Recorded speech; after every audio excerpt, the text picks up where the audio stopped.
Hello दोस्तों, आपका उदित agree field में बहुत बहुत स्वागत है दोस्तों। तो आज करेंगे बात एलटी ग्रेड में जो टीजीटी के लिए जगह निकली हुई हैं, तो उसका सिलेबस क्या होने वाला है। सारी सब्जेक्टों के लिए बात करेंगे, साइंस के लिए बात करेंगे, गणित के लिए बात करेंगे, सामाजिक विज्ञान के लिए बात करेंगे। क्या आपके पास कम्युनिकेशन होना चाहिए, ठीक है दोस्तों। तो वो सारी बातें करेंगे और वीडियो की क्या फॉर्म की क्या लास्ट डेट रहेगी, सारी बातें करेंगे, ठीक है दोस्तों। और क्या सिलेबस रहेगा वो भी बात करेंगे, ठीक है दोस्तों। और किन गलतियों से बचना है और क्या गलती नहीं करनी है आपको, सारी बातें करेंगे, ठीक है दोस्तों। तो फर्स्ट ऑफ ऑल आपको क्या करना है, और नोटिफिकेशन को अच्छे से पढ़ेंगे। और दोस्तों आप इसको ऑफिशियल साइट से भी डाउनलोड कर सकते हो। और बात करते हैं कि हमारी परीक्षा जो होगी वो कैसे होगी, किस माध्यम से होगी, उसके बारे में भी बात करेंगे, ठीक है दोस्तों। अब की जो है हार्ड है बहुत, तो बात करेंगे कैसे क्या होगा, ठीक है दोस्तों। फर्स्ट ऑफ ऑल आपको OTR करना है, जैसा कि यहाँ पर दिया गया है, ठीक है।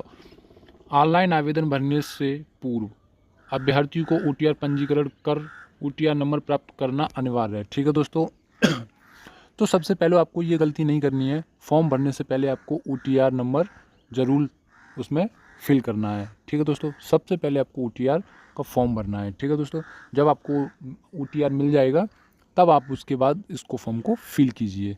और सब्जेक्ट का क्या कम्युनिकेशन होना चाहिए, कम्युनिकेशन क्या होगा वो भी बात करेंगे, ठीक है दोस्तों। काफ़ी लोग इससे वंचित हो जाते हैं और इसमें बैठ भी नहीं पाते हैं इस कारण, ठीक है दोस्तों। तो उससे भी बात करेंगे रिलेटेड, ठीक है। और बीएड को किस से मान्यता प्राप्त होनी चाहिए वो भी बात करेंगे, ठीक है। तो ये हो गया सबसे पहला स्टेप, ठीक है दोस्तों। आपको क्या करना है कि सबसे पहले आपको OTR कर लेना है, ठीक है दोस्तों।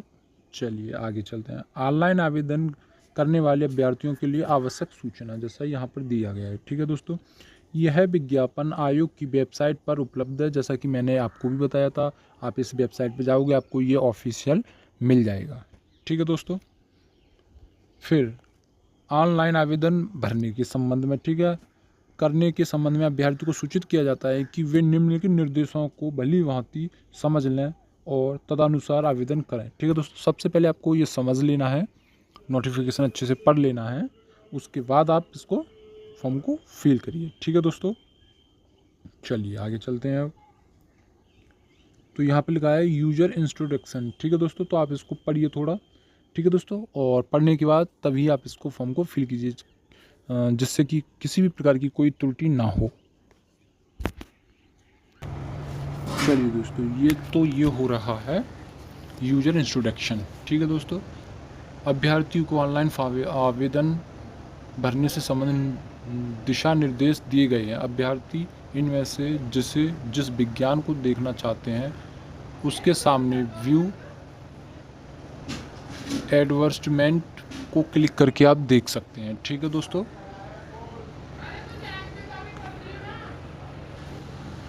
ठीक है दोस्तों। तो प्रथम चरण में क्या करना है आपको, अप्लाई क्लिक पर क्लिक करने के बाद परीक्षा के सापेक्ष ऑटोमेटिक विथ OTR प्रदर्शित होगा, ठीक है दोस्तों। जैसे आप OTR कर लो, ऑटोमेटिक विथ OTR पर क्लिक करने के उपरांत you have complete your OTR registration पर प्रदर्शित होगा, ठीक है दोस्तों। उस पर हो जाएगा, फिर आप इसको क्लिक कर दीजिए। इस प्रकार आपका जानकारियाँ जो कि OTR में भरी जाएंगी वो आप फॉर्म में फिल हो जाएंगी।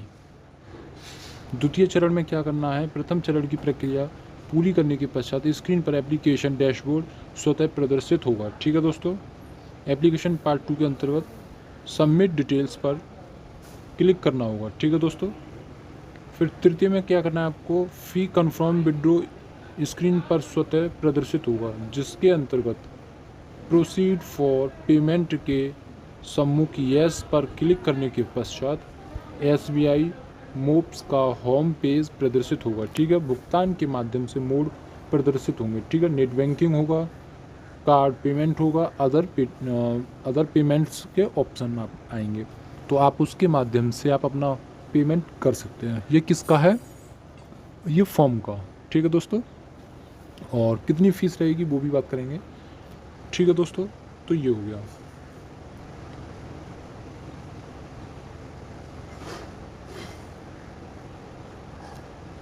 अब जैसे ही OTR हो जाएगा, अब बात करते हैं आवेदन शुल्क की। ठीक है दोस्तों, तो यहाँ पर ये आवेदन शुल्क दिया गया है अनारक्षित आर्थिक रूप से कमजोर वर्ग अन्य पिछड़ा वर्ग के लिए। ठीक है दोस्तों, परीक्षा शुल्क 100 रुपये है प्लस ऑनलाइन प्रक्रिया शुल्क 25 रुपये। ठीक है, इस प्रकार आपका 125 रुपये हो जाएगा। अब है अनुसूचित जाति अनुसूचित जनजाति के लिए परीक्षा शुल्क 40 रुपये, ऑनलाइन आवेदन प्रक्रिया 25 रुपये, इस प्रकार मिलाकर के 65 रुपये हो जाएगा। दिव्यांगजन के लिए परीक्षा शुल्क 0 प्लस ऑनलाइन आवेदन शुल्क 25 रुपये है, इस प्रकार 25 रुपये है। ठीक है दोस्तों, भूतपूर्व सैनिक की बात करें तो परीक्षा शुल्क 40 रुपये है प्लस ऑनलाइन प्रक्रिया 25 रुपये है, तो इस प्रकार 65 रुपये हो जाएगा। स्वतंत्रता संग्राम सेनानी के आश्रित महिला कुशल खिलाड़ी, ठीक है दोस्तों, उनके लिए अपनी मूल श्रेणी के अनुसार है। ठीक है दोस्तों, तो ये हो गया। तो ये बात हो गई अब फीस से संबंधित कि किस किस के लिए फीस कितनी है। ठीक है दोस्तों, चलिए रिक्त पदों की संख्या 7446 है। ठीक है दोस्तों, जिसमें ठीक है राजकीय विद्यालयों के अंतर्गत पुरुष शाखा हेतु 4860 रिक्त एवं महिला शाखा हेतु 2525 रिक्त, दिव्यांग सशक्तिकरण विभाग के अंतर्गत कुल रिक्त 81 हैं। ठीक है दोस्तों, ये बात हो गई आपकी। अब ये थोड़ा सा वैसे ही है, EWS से संबंधित, अब पढ़ लीजिए आप। ठीक है दोस्तों, और अच्छे से पढ़ के ही फॉर्म को फिल कीजिए। तो अब राजकीय, अब देखिए आपके पास, अब बात करते हैं क्वालिफ़िकेशन। ठीक है दोस्तों, क्या आपके पास योग्यता होनी चाहिए। ठीक है, क्या आपके पास योग्यता होनी चाहिए, कौन कौन इसको अप्लाई कर सकता है LT ग्रेड में। ठीक है दोस्तों, चलिए तो बात करते हैं। तो पद का नाम यहाँ पर दे दिया गया है। ठीक है, हिंदी सब्जेक्ट है, सहायक अध्यापक है। ठीक है दोस्तों, पुरुष और महिला दोनों वर्ग के लिए है। ठीक है, हिंदी के लिए सब्जेक्ट क्या रहेगी, हिंदी। अनिवार्य योग्यता आपके पास क्या रहेगी, भारत विधि द्वारा स्थापित किसी विश्वविद्यालय मान्यत विश्वविद्यालय संस्था से एक विषय के रूप में हिंदी स्नातक और एक विषय के रूप में संस्कृत के साथ इंटरमीडिएट अथवा उत्तर प्रदेश संस्कृत शिक्षा परिषद से उत्तर मध्यमा परीक्षा उत्तीर्ण। ठीक है दोस्तों, तो आपके पास क्या होना चाहिए, हिंदी और संस्कृत से आपके पास इंटर होना चाहिए एक सब्जेक्ट से। ठीक है दोस्तों, तो ये बात हो गई। अब भारत में NCTE, ठीक है दोस्तों, NCTE,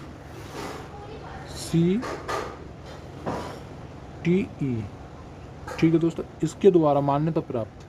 ठीक है दोस्तों,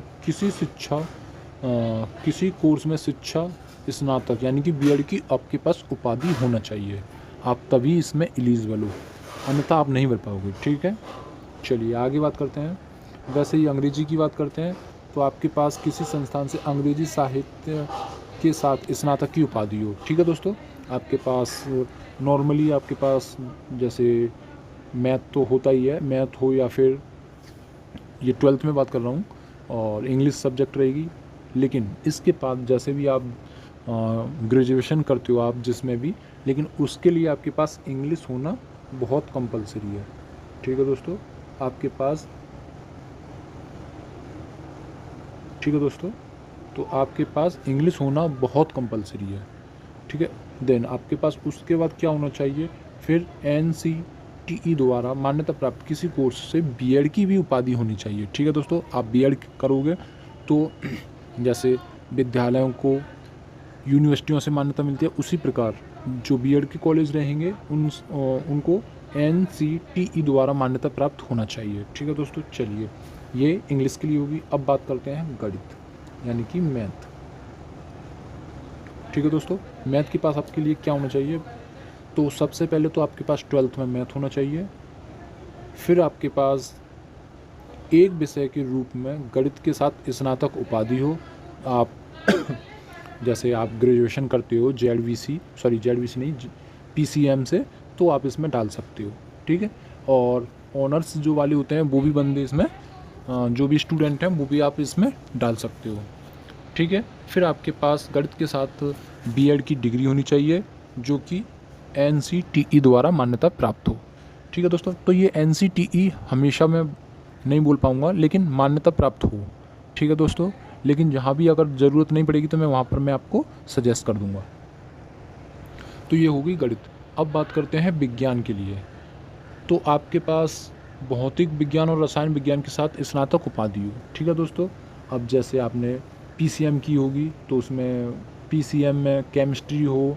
ठीक है दोस्तों, जेडवीसी हो गई, जेडवीसी में केमिस्ट्री फिजिक्स हो, तो इस प्रकार आप इसमें डाल सकते हो। ठीक है, फिर आपके पास बीएड होना अनिवार्य है। ठीक है दोस्तों,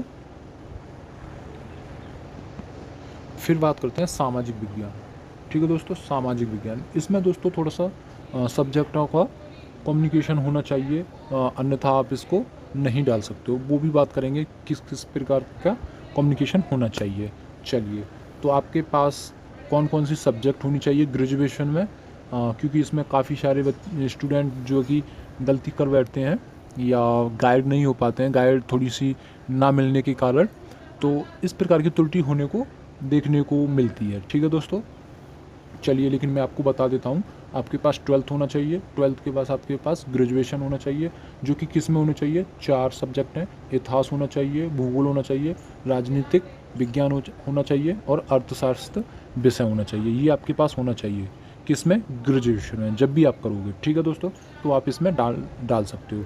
ठीक है, जैसा कि और यहाँ पर भी दिया है, कम से कम किन्हीं 2 विषय में स्नातक उपाधि हो। ठीक है दोस्तों, तो ये आप अच्छे से पढ़िए, और कभी आगे फ्यूचर में, क्योंकि नियम चेंज हो जाते हैं, तो जिससे आपको प्रॉब्लम ना हो। ठीक है दोस्तों, नियम चेंज होते रहते हैं। अभी एलटी ग्रेड का नया नोटिफिकेशन है, उसमें आपको क्या क्या होना चाहिए वो भी मैं आपको एक नज़र में दिखा दूंगा। ठीक है दोस्तों, अब बात करते हैं असिस्टेंट टीचर के लिए, मेल और फीमेल कंप्यूटर के लिए। ठीक है दोस्तों, अब यहाँ पर थोड़ा सा समझने योग्य बात है। ठीक है दोस्तों, चलिए बात करते हैं, अच्छे से समझिए इस टॉपिक को। आपके पास बीटेक होना चाहिए, कंप्यूटर साइंस में चलेगा। ठीक है, university deemed university institute establish law in India. ठीक है दोस्तों, इंडिया की यूनिवर्सिटी होनी चाहिए, और ग्रेजुएशन कंप्यूटर में आपका होना चाहिए। आप जैसे कि ग्रेजुएशन करोगे कंप्यूटर से, तो आपके पास ग्रेजुएशन डिग्री होनी चाहिए कंप्यूटर में। ग्रेजुएशन इन डिग्री एप्लीकेशन में होनी चाहिए, वो स्टूडेंट डाल सकते हैं। देखिए, सीएस वाले डाल सकते हैं, बीटेक वाले। ठीक है, इधर ग्रेजुएशन वाले भी डाल सकते हैं, कंप्यूटर वाले। इधर ग्रेजुएशन वाले होनी चाहिए, और किस में होनी चाहिए, कंप्यूटर एप्लीकेशन। तो ये भाई डाल सकते हैं आप। ठीक है, अब आपके पास graduation degree along with A level course from NIELIT। ठीक है दोस्तों, नीलिट के द्वारा। ठीक है दोस्तों, अब और भी दिया गया है, जैसे कि यहाँ पर और भी दिया लिखा हुआ, जैसे बीटेक ग्रेजुएशन कंप्लीट में चाहिए, MCA पोस्ट ग्रेजुएशन कंप्यूटर में चाहिए। ठीक है दोस्तों, बीटेक चाहिए और MCA भी चाहिए, किस में, पोस्ट ग्रेजुएशन किस में, कंप्यूटर में। ठीक है दोस्तों, degree of graduation in education यानी कि B Ed in a course recognised by NCTE in India as preferential qualification. तो आपके पास ये सब होना चाहिए, और लास्ट में आपके पास NCTE द्वारा मान्यता प्राप्त बीएड होना चाहिए। ठीक है दोस्तों, तो ये सब इसमें डाल सकते हैं तभी। ठीक है दोस्तों, तो ये हो गया कंप्यूटर का।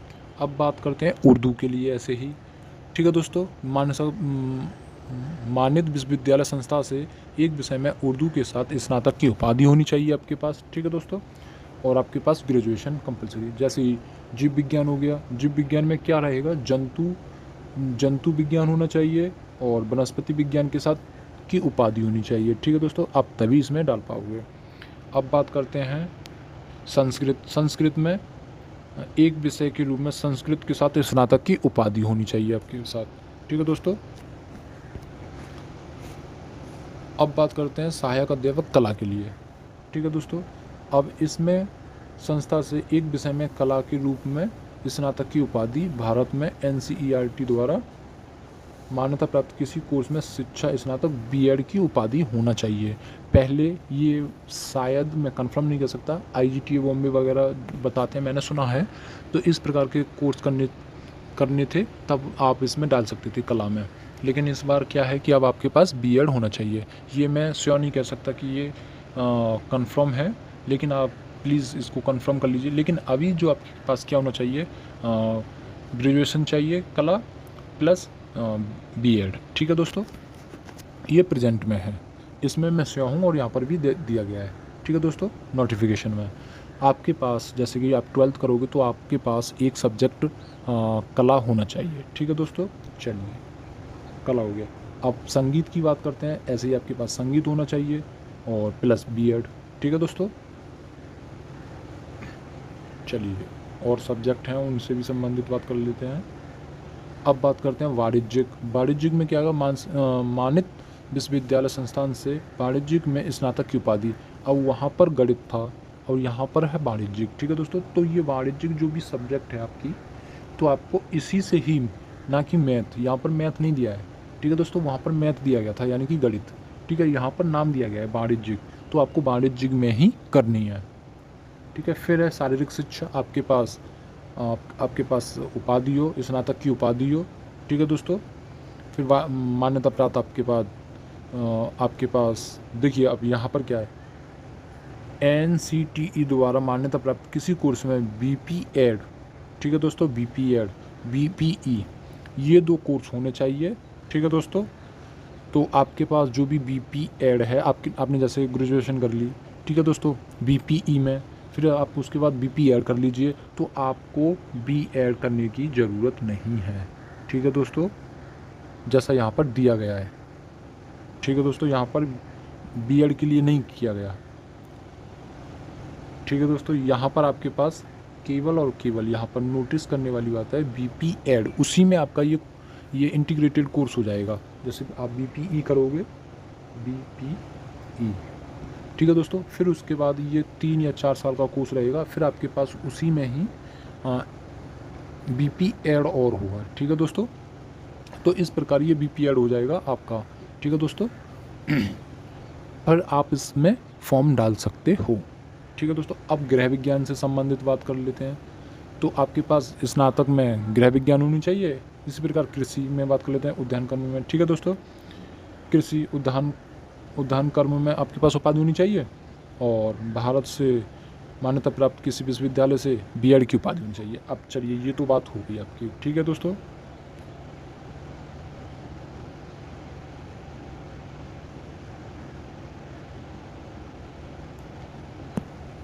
अब यहाँ पर है दिव्यांगजन सशक्तिकरण विभाग के अंतर्गत पदों हेतु। ठीक है दोस्तों, तो वो देख लीजिए आप अच्छे से। ठीक है दोस्तों,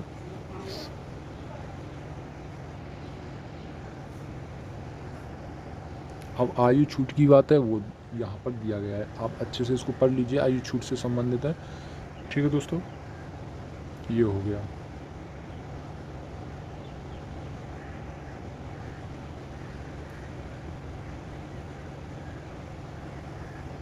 हाँ, अब इसमें दोस्तों नेगेटिव की मार्केटिंग की बात की गई है, नेगेटिव की, तो यहाँ पर देखिए 1/3।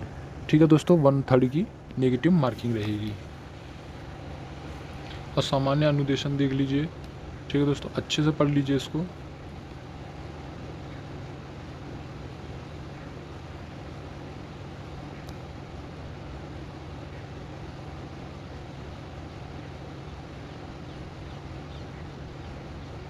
आगे चलते हैं।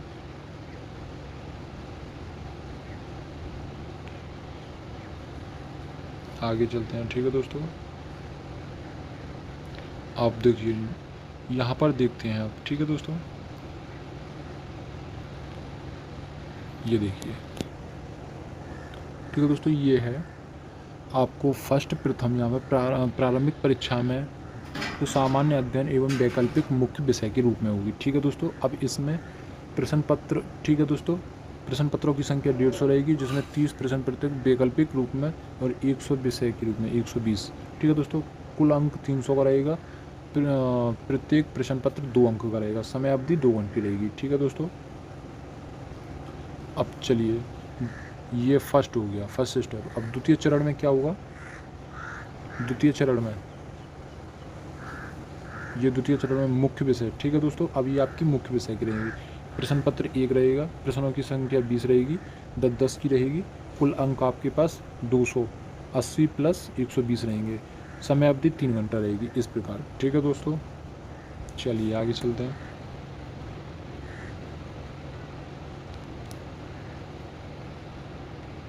तो ये हो गई बात, ठीक है।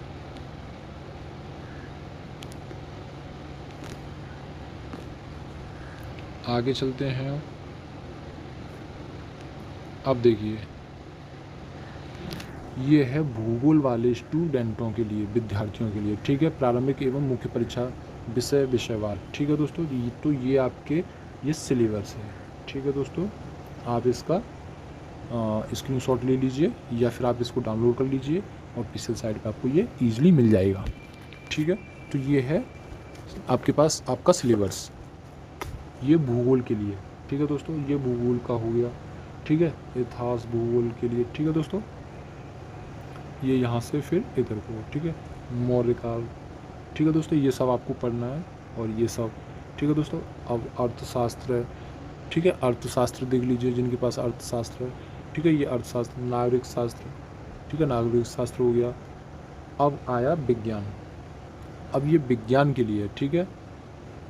ये किसके लिए? विज्ञान, विज्ञान में किसके लिए? भौतिकी, ठीक है दोस्तों। तो ये भौतिकी के लिए, सामान्य भौतिकी, यांत्रिक, ठीक है दोस्तों। तो ये हो गया। चलिए यहाँ पर ये है, ठीक है दोस्तों, ये इसका है, ठीक है दोस्तों, कंफ्यूज ना हो, ठीक है। चलता हूँ। अब ये रसायन के लिए, अब रसायन विज्ञान का है ये सिलेबस, ठीक है दोस्तों। अब ये जीव एवं जंतु विज्ञान, ठीक है दोस्तों। जिनके पास जीव एवं जंतु विज्ञान है वो आप इसमें डाल सकते हो। चलिए आगे चलते हैं। जीव एवं जंतु विज्ञान, अब ये हो गया वनस्पति के लिए, यानी कि बॉटनी के लिए। जिनके पास भी बॉटनी है आप इसको आराम से भरिए। चलिए अब ये हो गया गणित के लिए, मैथ के लिए, तो मैथ वाले देख लीजिए इसको अच्छे से। फिर ये हो गया वाणिज्यिक के लिए, वाणिज्यिक के लिए देख लीजिए। ये हो गया गृह विज्ञान के लिए, गृह विज्ञान स्टूडेंट देख लीजिए। गणित हो गया आपका, ठीक है दोस्तों। अब ये हो गया संस्कृत के लिए, संस्कृत देख लीजिए, उर्दू देख लीजिए, हिंदी हो गई, इंग्लिश हो गई,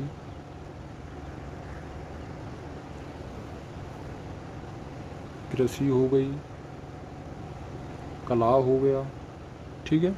और यहाँ पर एक छोटा सा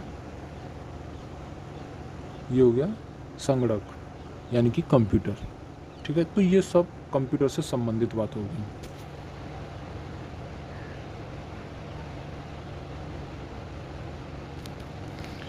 ठीक है, तो आप ये सब देख लीजिए अच्छे से।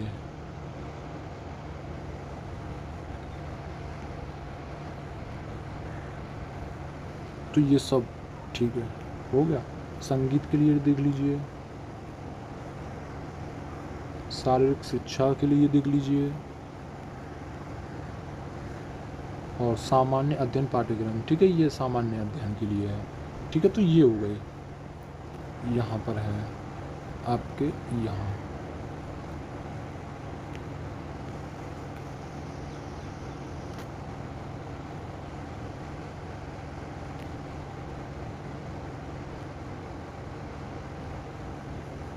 ये प्रारंभिक के लिए है, ठीक है दोस्तों। ये किसका है? सामान्य प्रथम के लिए, ये इसके लिए, ठीक है। अब यहाँ देख लीजिए, ठीक है, ये सब आएगा। इनसे संबंधित क्या क्या पूछे जाएंगे ये प्रश्न है, ठीक है दोस्तों। चलिए अब यहाँ पर है ये किस कैटेगरी में कितने पद हैं, ये सब आप यहाँ अच्छे से देख लीजिए, ठीक है। चलिए तो बस यही है सिलेबस, और नेक्स्ट वीडियो में जल्दी मिलेंगे। अगर वीडियो अच्छी लगी हो तो प्लीज़ चैनल को सब्सक्राइब कर लीजिए और वीडियो को शेयर कीजिए जो भी LT ग्रेड से TGT की तैयारी कर रहे हैं, ठीक है। ठीक है दोस्तों। और नेक्स्ट वीडियो जल्दी आएगी और वैकेंसियों से संबंधित आएगी, काफ़ी अच्छी वैकेंसियों से होने वाली है। वैकेंसियाँ नोटिफिकेशन आउट हो चुका है, मैंने डाउनलोड भी कर लिया है। वीडियो लेंथी हो गई है दोस्तों, लेकिन आपके लिए यूज़फुल रहेगी, आशा करता हूँ आपको अच्छी लगी होगी वीडियो। तो प्लीज़ चैनल को सब्सक्राइब कर लीजिए, वीडियो शेयर कीजिए अपने दोस्तों के साथ, फैमिलीज़ में जिन्होंने भी ये कोर्स कर रखे हैं। ठीक है, नेक्स्ट वीडियो में जल्दी मिलेंगे, जब तक जय हिंद।